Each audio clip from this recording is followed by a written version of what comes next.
Okay, so good morning, everyone.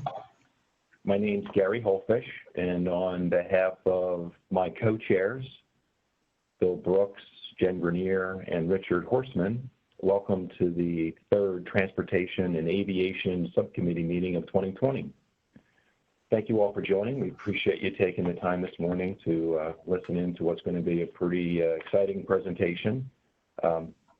As you can imagine, like many organizations, our committee we were a little inactive over the past few months dealing with COVID-19, and that was definitely not the case for the South Jersey Transportation Authority and the New Jersey Turnpike Authority, as they both passed historic toll increases that will fund sustainable capital programs for their agencies for years to come.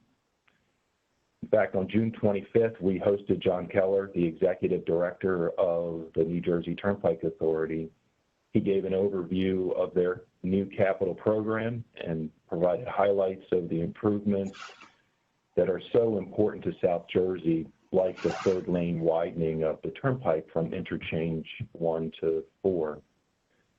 So we're really today excited to learn more about the SJTA's program. But before we introduce today's speaker, just some housekeeping items before we get started.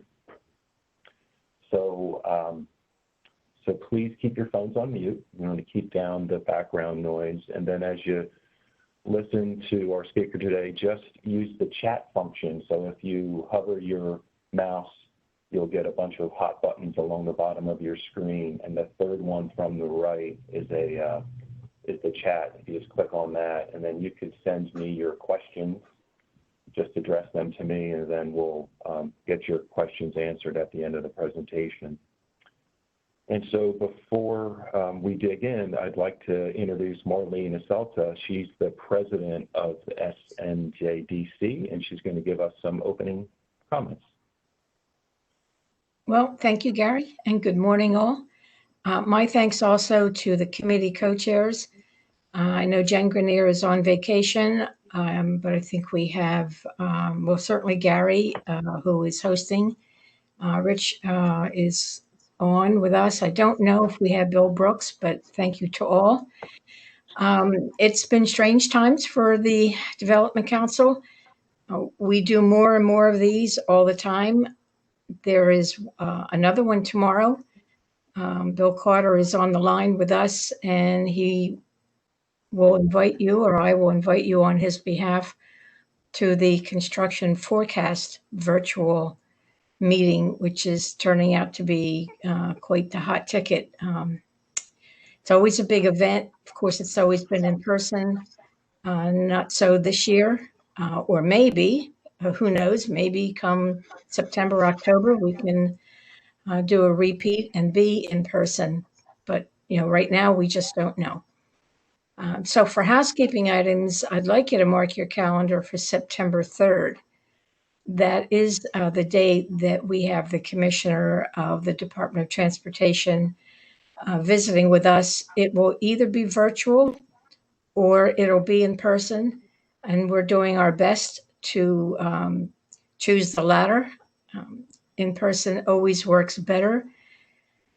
But of course, we will have to abide by all of the restrictions that we're all living with these days, which is easy enough, and we think we can do that. It's a matter of the right venue, and of course, the commissioner would have to feel comfortable with making the personal trip to South Jersey. So do mark the calendar for that. And other things will be coming as we know more. We're trying to do a few in-person events, very difficult. And we don't want to risk anybody's health, but we also know that everyone's asking us, can you do even some small in-person events? So we're doing our best. We'll give it a shot with the September 3rd DOT event, and we'll see where it goes. But for now, we're really happy to be able to do these virtual events, and very pleased that Steve Dougherty is joining us. I'll turn this over to Rich, and Rich, you will do the introductions. Thank you very much, Marlene and Gary. And again, I hope everybody had a safe trip between the kitchen and the home office this morning. We were talking a little bit earlier that we are experiencing some additional traffic out on the roads and the mass transit, so things are slowly coming back. We are fortunate today to have Steve Dougherty presenting what's happening with the South Jersey Transportation Authority. Steve has been with the authority since 2010. He's the executive director.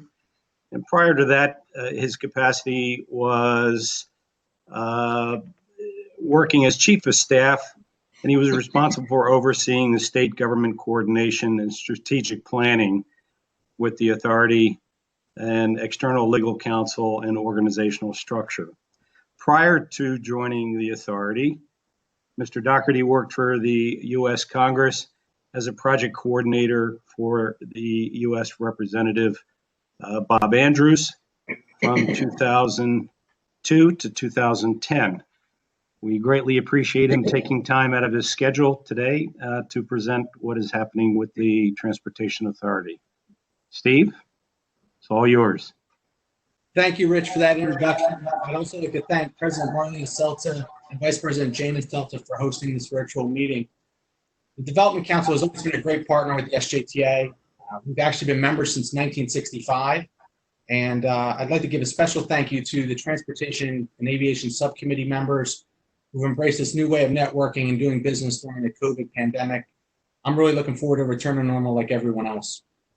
Before mentioning the SJTA's projects you see here and how our recent toll adjustment will help with various items identified in the capital plan, I'd like to briefly provide some background information. Our enabling legislation charges us with coordinating South Jersey's transportation system and investing in transportation projects that support economic development. Our core service, obviously, is the Atlantic City Expressway and how it provides a vital role in connecting the two economic engines of South Jersey, the Philadelphia-Camden metro market to the west, and with Atlantic City and the shore destinations on the East Coast. As way of background, we'll talk about 2019 first, because obviously 2020 has been a little bit of an anomaly. But 2019 was a terrific year for us. We had over 54 million vehicles who utilized the expressway, which was an increase of about 2.5% compared to 2018, raising $83.5 million in toll revenue, which was our highest toll revenue in the history of our authority. Easy Pass usage was around 80%, which was the preferred method payment over cash. And we're looking forward to that number continuing to grow. We see about that grow about 1% per year, just from, I think, organic growth. Besides the expressway, we own and operate the Atlantic City International Airport. We recently put some finishing touches on improvements to Amelia Earhart Boulevard and the Airport Terminal Road, as well as upgraded our parking facilities with new technology and security features. We continue to work with our partners in commerce and local government, including the council, to establish ACY as the hub and anchor in attracting new aviation companies that will help diversify the economy of the Atlantic City area.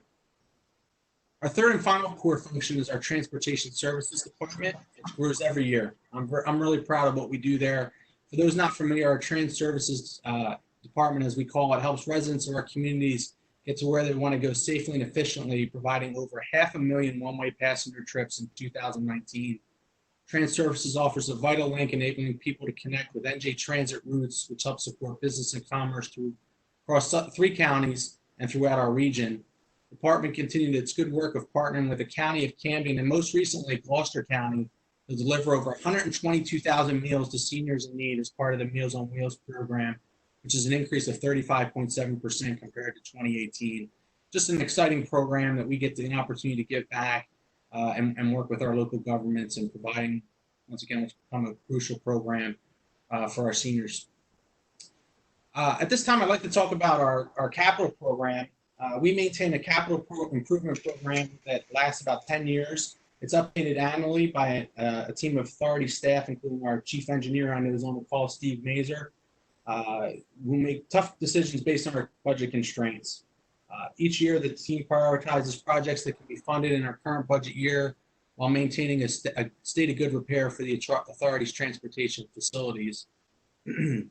The capital program you will see here today was developed with significant input from various stakeholders in the Southern New Jersey economic region and will keep thousands of men and women at work, will support the growth of South Jersey's regional economy, create a reliable and sustainable source of funding, and will improve safety on one of South Jersey's most important highways, the Atlantic City Expressway. As Gary mentioned, we had a historic toll increase in the context of we haven't had one for 12 years. Our toll increase, which will go up about 37% compared to what our current rate is, will take effect on September the 13th and allow the authority to supplement its capital program while also providing a more stable funding mechanism for future projects. Once again, we haven't had that increase since 2012. It really gives us an opportunity to plan ahead. And the biggest tool we'll now have in our toolbox is the indexing, which will start in 2022. Indexing, meaning there'll be a modest annual increase to keep up with rising costs, and the increase will be capped at 3%. But once again, it gives us approximately, with the new increase, about $20 million a year more than we could expect from years past. So let's talk about some of the projects we're focusing on. Some of the short-term projects include roadway resurfacing, fleet replacement, facility rehabilitation, highway lighting improvements, which are all at the top of our list. These projects we believe can start immediately and with most being completed in 2021. Specifically, they are about $10 million for resurfacing up to 63 lane, ramp, shoulder miles on the expressway. Another $7.4 million for the resurfacing of assets we control in Atlantic City, specifically the connector tunnel, 12 of its ramps, routes 30, the Waiters Pike, 87 and 187 near the marina portion of Atlantic City, as well as the Atlantic City corridor at the foot of the expressway. We're going to spend about $2 million for the new LED lighting, on the highway at our 6 interchanges, at 6 of our interchanges, I should say. This will be the relamping of some existing light standards, but eliminating a lot of those overhead wires connecting old ramp lighting systems and getting us really into the 21st century. This project will have significant improvement for our safety, resiliency, and sustainability. We're going to spend another $1.3 million for the relamping of more than 350 highway light standards on the connector tunnel, routes 30, 87, and 187 again, and a new lighting system specific to the tunnel, which we think will give us a better customer experience for those driving through. We're going to spend about $1.5 million for a new maintenance garage at the Expressway's Pleasantville Maintenance Yard. We'll spend about another $5.2 million for the replacement of heavy-duty and light-duty expressway fleet vehicles that have reached the end of their useful life. Once again, not having as much money coming in as what we would like with a set toll system, we're going to be replacing vehicles that are upwards of 30 years. So it's much needed, especially in our times for the winter season, which we call October 1 till about April the 30th. Or I'm sorry, March the 31st, as we get into what is our peak season of April into September. This $27.4 million investment will help bring jobs to the consultant and construction communities now and into the future. These projects will also help to support ancillary industries such as material suppliers and other small businesses. Let's talk a little bit about some of the projects we're going to dive into on the bigger end. We've immediately restarted plans and designs for all electronic tolling on the expressway, which will help facilitate travel and mitigate congestion. This $40 million project involves the elimination of cash collections as well as the removal of both mainline barrier toll plazas and all ramp tolling facilities. So in essence, we're going to be able to drive straight through without stopping. Our new overhead gantry system along the expressway will allow for both the collection of tolls by EasyPass, which once again 80% of our customers utilize today, as well as video by plate technology. The gantries will also provide much needed upgrades to the authority's intelligent transportation systems along the expressway, including dynamic message boards, incident response, once again offering a better product and service to our patrons. Long-term projects include $150 million for the widening of the expressway from milepost 31.6 to 44, which will now provide for 3 lanes in each direction. Improvements at Interchange 7 with the Garden State Parkway and our partners at the Turnpike, which will cost about an estimated $20 million.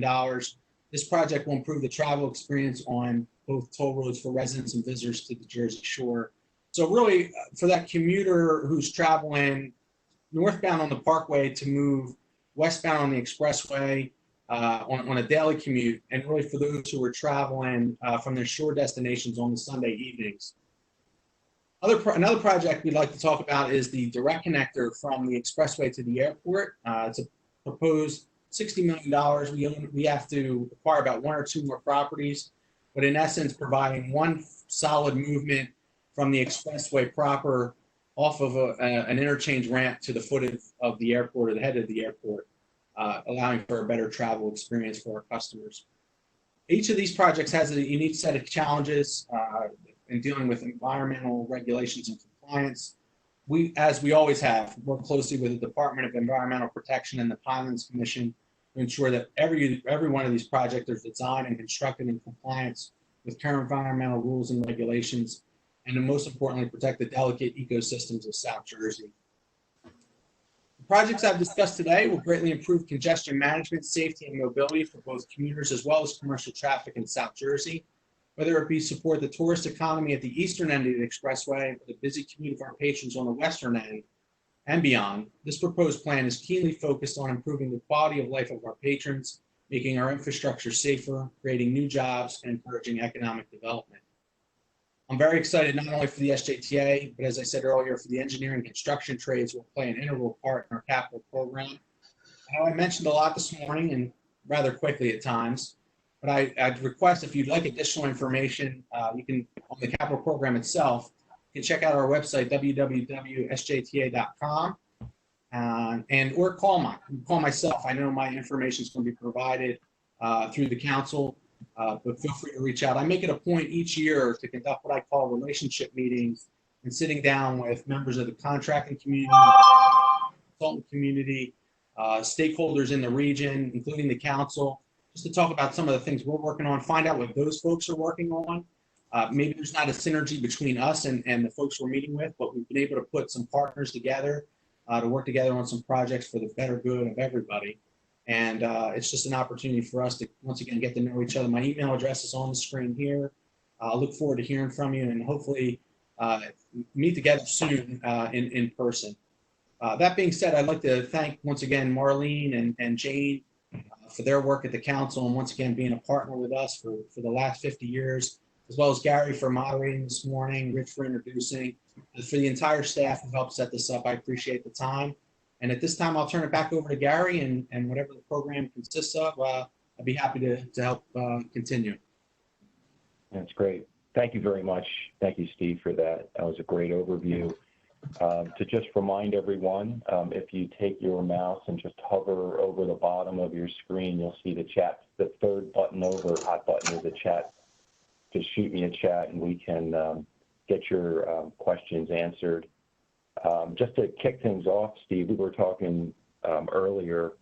Could you just talk a little bit about how the traffic, this whole COVID, impacted your traffic on the expressway, and Sure.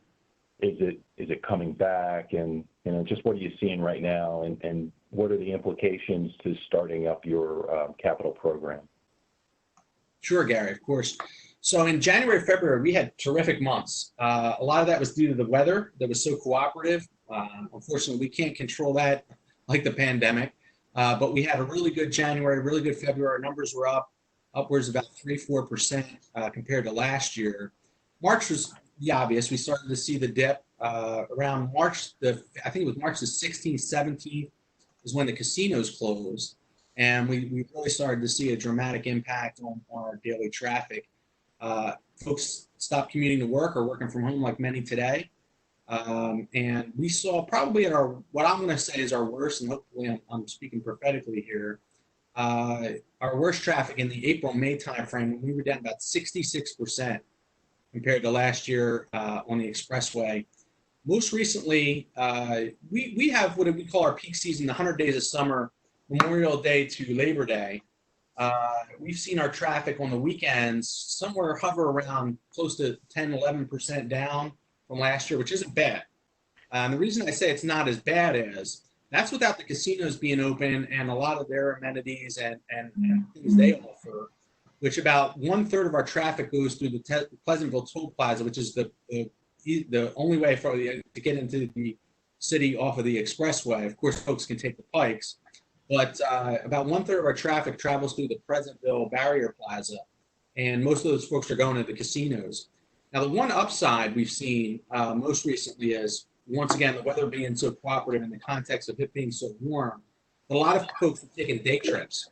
And so, whereas you may have had a long vacation, a week vacation planned, or an extended weekend here or there, and you said, no, I don't feel comfortable taking my family to a place maybe to stay that's not my own, and I was going to rent, that folks are maximizing on opportunities to take day trips back and forth.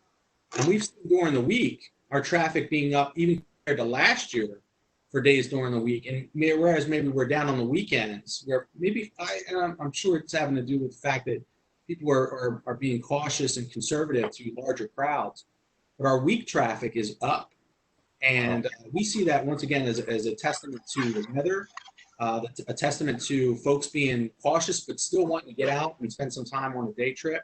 About 15% of our traffic is from Pennsylvania, so we're seeing a lot of day trippers come from PA and the surrounding area, as well as, of course, our New Jersey folks. So, I always try to look at the positive, and there are definitely some positives.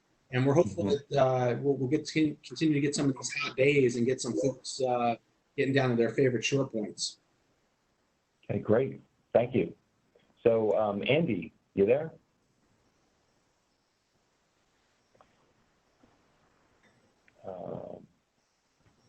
Can't hear you, Andy.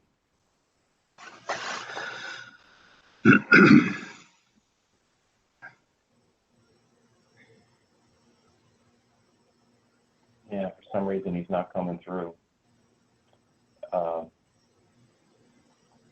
So let me go to Richard. Richard's got a question for you. Richard Horstman. Sure. Steve, I was curious if you could go into more detail of what improvements you're planning to do to the Atlantic City rail line. Sure. Under this capital program, we're budgeting about $200 million to assist in the extension of the Camden to Glassboro rail line in partnership with our sister agency, the Delaware River Port Authority. I will say, and this is probably a conversation we'll have at a later date, and hopefully a stronger presentation in the context of getting into details. But it's an important project to those in Gloucester County. We serve 6 other counties. Most people hear Atlantic City Expressway and think, oh, Atlantic County, a small portion of Gloucester County, and of course Camden County. But we do serve the 6 southern counties, and this is really an opportunity to move some folks in partnership with, once again, one of our sister agencies. So we're in initial discussions now on how we can move that project forward, but we're making a commitment to, once again, a fellow agency here in South Jersey that's important to moving even our customers and traffic from the expressway or commuting over the bridges into the city of Philadelphia, that is. And we think this will be an opportunity for us to expand our footprint. It's always good to be involved and have a say. Once again, our enabling legislation charges us to really be the transportation expert for South Jersey. So for us to expand our footprint and get involved in an area that we necessarily haven't in our history gives us a lot of excitement, and we're looking forward to moving that forward. Okay, good. Brandon Ford has a question for you. I just unmuted you. I think I unmuted you, Brandon. Hopefully you can ask your question. Hi. Yes, thank you. Just curious if there's any plans to put any DC chargers for EV vehicles at the service stations along the AC Expressway. Brandon, thank you for your question. It's something we were heavily involved in. I know Steve Mazur, our chief engineer, is on this call as well, and you can reach out to me or Steve post my discussion here. We were in talks with both Tesla and Volkswagen on installing electric vehicle charging stations here at the Farley Service Plaza and potentially down at the Intercept lot just east of the Pleasantville Toll Plaza, and maybe some future discussion. I don't want to get ahead of myself too much to what we're already working on, but some EV charging stations down at the airport. I know that even this morning, just thinking about this a little bit, seeing 1 or 2 electrical vehicles that are utilizing the expressway this morning. But we are going to be going ahead and putting together an official plan. Our board most recently, I think it was about 2-3 months ago, authorized me to work with both Tesla and Volkswagen to negotiate terms. They'll look similar to what the Turnpike's doing. We didn't want to necessarily go out and reinvent the wheel, but in an opportunity to partner with, once again, our brother sister agency, the Turnpike, we're going to be doing similar work in installing stations here at Farley, hopefully. And once again, this is obviously depending on what happens with the COVID, breaking ground sometime here in the fall to winter, and at the very latest, hopefully in the spring. Okay, good. Great, thanks. Thank you. Steve, we were chatting earlier about the airport. I was wondering if you could maybe give us an update on, how did COVID impact traffic? Where do you see it heading through the summer? I mean, the airport's obviously such an important part of South Jersey. Sure. So we were having a pretty solid year once again in January, February. As the COVID started to really affect us dramatically was in that April, May timeframe. We were down to one flight a day in, one flight a day out. We normally do 10 in, 10 out per day in our what I'll call the usual season. But we saw a dramatic hit. The good news was for a little while, as we saw our numbers here in New Jersey start to diminish, that folks were going to decide to travel to Florida, Georgia, South Carolina, that our bookings were up. We have load factors somewhere in the 80% range, which we saw as a really good number, especially based on where we were. We were down almost 99% in May compared to last year. So, and that's doing about 1.2 million passengers. And we saw our bookings really start to grow. And when we now see that Florida, Georgia, South Carolina, and I think about 28 other states are on the quarantine list, we've seen our numbers dip dramatically again. We are in conversations with Spirit Airlines, who is our commercial carrier, on a daily basis about advanced bookings and how we can assist. We're going to probably go down to about 4 flights a day. Hopefully, I'm speaking positively that it won't be as bad as before, but we're keeping a close eye on it. The bottom line is folks from New Jersey are just not traveling south, and understandably so.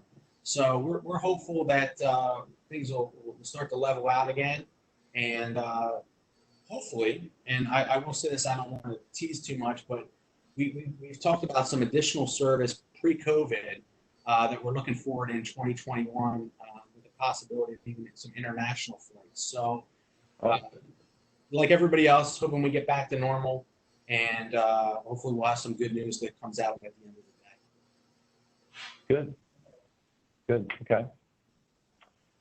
Bob Jost, you have a question? I just unmuted you. Oh, I was just wondering if you had any plans on bringing back the wildflowers on the expressway. Those were always pleasant to see commuting back and forth. Thanks for bringing that up. We get that a lot. I was just talking to a friend of mine who their grandfather drives the road pretty often and always looks forward to our wildflower program. For those not familiar, we planted about 38 acres of indigenous wildflowers along the expressway, which obviously cuts down our costs for mowing, maintenance, and the like. A lot of that depends on the weather. And I know even today or yesterday, I was driving, inspecting the road. We had some patches that are starting to pop up, and we're hopeful that the weather will cooperate with that. We do our best to help spur growth as much as we can. A program we've always gotten great compliments on. I know, just to share a quick story, there was a gentleman who was traveling our road on a daily basis back about 4 or 5 years ago, who was having daily cancer treatments up at Cooper Hospital. and would drive the road. And his wife wrote to us and said he looks forward every day to seeing those wildflowers. And it's something I appreciate. Always, of course, always hearing from our customers, but an opportunity for them to enjoy once again and have a greater travel experience. So we'll look forward to days of hopefully cooperative weather. We're going to continue with the program, and hopefully it'll cooperate with us. Good. And I think we're winding down the questions here. I have one. We might have one or two more coming in, Steve. But you talked before about your the transportation services that you provide, and you're just wondering the impact that COVID may have had on that. And the one thing you were talking about was just providing services, providing meals to the community. You see that continuing, picking up? Just seems like the need is there. Yeah, it is, Gary. And the good news is, in the context of our Meals on Wheels program, we picked up and recently completed about 200 new clients for Camden County. The county does a tremendous job, as I should say Gloucester County does as well. We just picked them up as their transportation service provider for meals earlier this year, in reaching out to folks who probably need it most. And in the context of COVID, we've seen more clients pop up, and so we're delivering more meals, which is good news overall. Once again, for those not familiar with our trans services, we provide about 17, 18 shuttle routes, bus shuttle routes throughout the three counties, including Atlantic, Camden, and Gloucester. And some of those services are for private companies, including UPS, and transporting workers who they know they can depend on but don't have that reliable transportation, to public education institutions of higher ed, specifically Rowan University, Camden County College, and connecting their campuses from Glassboro, for Rowan for Glassboro, up to Camden City, from Camden City to Blackwood for Camden County College. So these are students who may be able to take classes in the city of Camden, but can expand their educational opportunities by jumping on our bus and heading to some of the other campuses in which those courses may not be offered at their home campus. And we also provide shuttle service for Rowan on its campus itself, with about 18 stops. And we've seen some dips there because obviously classes haven't been in session. The plans are, we most recently spoke to Camden County College the other day. They're putting together plans for folks to be able to utilize that service once again, hopefully here in the fall. Same for Rowan. And we're talking to some other colleges about that same opportunity today, and universities as well. We also provide shuttle service for, well, I'll just pick one of our routes. It's probably one of the most popular and one of the ones we've seen tremendous growth. And that's what we call the Pure Land East-West Shuttle route, which would start at the Avondale Park and Ride in Winslow Township, Camden County, weaves its way down through Route 322 through Gloucester County, and stops at the Pure Land Industrial Park, which is located in Logan Township, which, for those not familiar, is the second largest industrial complex east of the Mississippi River. So we're talking major companies, including Amazon, has over 1 million square foot warehouse and additional warehouse as well. Companies like UPS, I'm trying to think of some of the others off the top of my head, but major Fortune 100, Fortune 500 companies who have a presence here in South Jersey, who need workers to get back and forth, and we provide that service and getting those people back and forth for what we call a nominal fee of, I think it's $1.25, which you can't beat anywhere else at this point.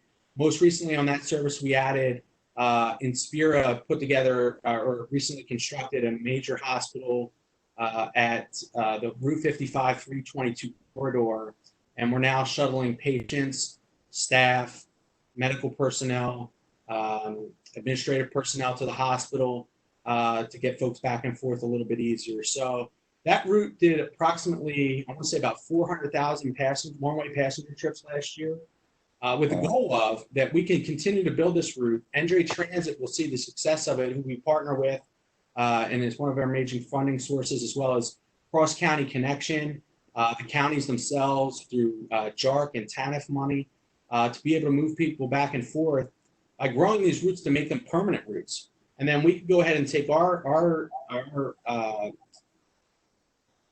personnel, our resources, and start to trailblaze some other places. So it's something that we probably don't talk about enough, but an opportunity to really provide what I'll call public service with a capital P, a capital S, for those who live in our 6 southern counties here. Yeah, that's a great service. Andy Pelori, let me unmute you. And Gary, can you hear me? Yeah, that's great. Hey, Thanks, good morning, Andy. Hi, Steve. Good to see you after without the beard and everything else. Steve is back. Thank you. My question first is, let me just make a comment. I really appreciate your leadership with SJTA and passing this the capital program. But my question is specific to the timing of it. When would we be seeing some of these projects, specifically the rail projects that you have kind of in the bottom of the list of the projects that you have listed as a part of your capital plan? Sure, and thank you for the compliment. The credit really goes to the governor, our DOT commissioner and chair of SJTA's board, Diane Gutierrez-Cacchetti. For those not familiar with our process, we were very much pre-COVID engaged in discussion, planning, pre-COVID to move forward with the increase. One of the positives I think that you'll see come out of this increase in the near term is, once again, it effectuates in September the 13th. We have about, once again, $20 million worth of projects that we're going to kick off here in the fall and winter of 2020, get into the spring, specifically with our AET. It's going to create, I want to say, upwards of about 1,200 jobs that will get people back to work relatively quickly. So as we come out of COVID, there'll be opportunities for folks to get back to work with some good paying jobs. Specific to the transit discussion, the light rail discussion, we are in heavy discussion right now with the DRPA. The goal would be that in sometime in 2021, that we're able to move forward and seeing some of that money come to fruition as far as being able to see that. I mean, it would be an injustice if we didn't get to work right away on what, once again, was a significant increase. We don't take that lightly. 37% is not something to sneeze at. But being public stewards of the toll payers' money, we want to be able to put folks back to work and ultimately provide a better customer service and experience for those who are going to use the expressway and our other services as well. So we take it seriously. Once again, the credit goes to the governor and our chair, who had the political will and the foresight to see it through. And once again, for the betterment and putting people to work, it's going to be a shot in the arm, I believe, for our overall economic development. That's great. Yeah. Thanks, Andy. So that is the conclusion of all the questions I have coming in. Steve, thank you very much for taking the time to speak with us today. I can see the excitement in your eyes, and how excited we are, not just from the engineering community, but all of South Jersey. I mean, these are really important projects for just smart development in South Jersey, and they really are going to make a difference. And we appreciate you taking the time to talk through it. As Marlene noted earlier, we're also excited to have Commissioner Diane Scacchetti is going to be with us September 3rd, so please mark your calendars. We'll send out additional details then. And thank you all for joining. I appreciate it. And have a safe and have a great day. Take care. Thank you, Gary. Yeah.